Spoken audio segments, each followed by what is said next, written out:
আসসালামু আলাইকুম ভাই, একটা ম্যাচেস দেন তো।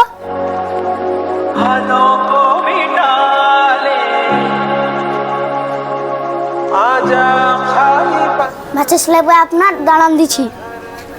লেন।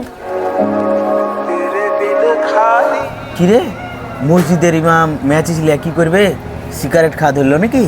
শোন, সিগারেট সবাই খায়, কেউ ওপেনে আর কেউ গোপনে। তোর কথায় আমিও একমত। খাই তো লোকের বাড়িতে, সংসার নাই, রান্না বান্না নাই, ওই ম্যাচেস লিয়া কি করে? এলাকার মানুষকে জ্ঞান দিয়ে আমাদের বাবা মার কাছে আমরাকে খারাপ করে ইনি দেখি নিজেই সিগারেট খায়। তুই ঠিক বলেছিস। আর ম্যাচেস যদি দরকারি হতো তাহলে ওই মসজিদের দিকে যেত, ও আবার বাগানের দিকে কেনে গেল। চল, ওকে আজকে হাতে নাতে ধরবো। হ্যাঁ চ। এই মসজিদের ইমাম দাঁড়ান। আসসালামু আলাইকুম। ওয়ালাইকুম আসসালাম ইমাম, আপনার কাছে ম্যাচেস আছে? দেন তো, সিগারেটটা একটু ধরাবো। ম্যাচেস আছে, কিন্তু সিগারেট ধরা যাবে না। আপনি সিগারেট খান না তো বাগান কি হতে ম্যাচিস রেখেছেন?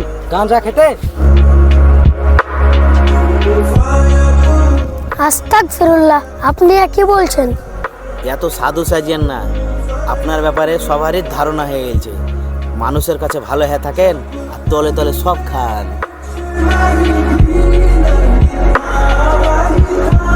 আপনাকে আমরা সবাই ভালো ভাবতাম, কিন্তু আপনি আজকে এটা প্রমাণ করে দিলেন যে মাথায় টুপি দিলেও ভালো হওয়া যায় না।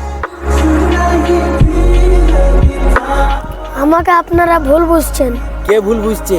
তাইলে আপনার কাছে ম্যাচেস সব সময় থাকে কেন? সব সময় ম্যাচেস কেন থাকে জানেন? পাপের ভয়। পাপের ভয়ে মানে? হ্যাঁ, পাপের ভয়। যখন আমি বুঝতে পারি কোনো পাপ কাজে লিপ্ত হচ্ছি, তখন এই ম্যাচেসটা ধরি, আগুন অনুভব করি, যাতে করে আমি বুঝতে পারি জাহান্নামের আগুন কত ভয়ঙ্কর। এই পৃথিবীর আগুনই তো বিশাল ভয়ঙ্কর, না জানি জাহান্নামের আগুন কত ভয়ঙ্কর হবে।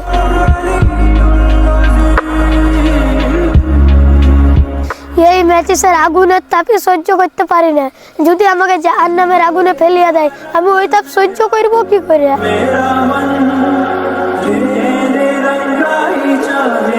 এবার বুঝতে পারছেন এই ম্যাচেসটা সবসময় কেনে আমার কাছে থাকেন।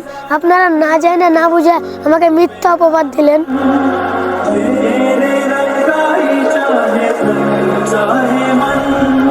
হুজুর, আমরাকে সব মাফ করে দেন। মাফ করার মালিক আমি লাই, মাফ করার মালিক আল্লাহ।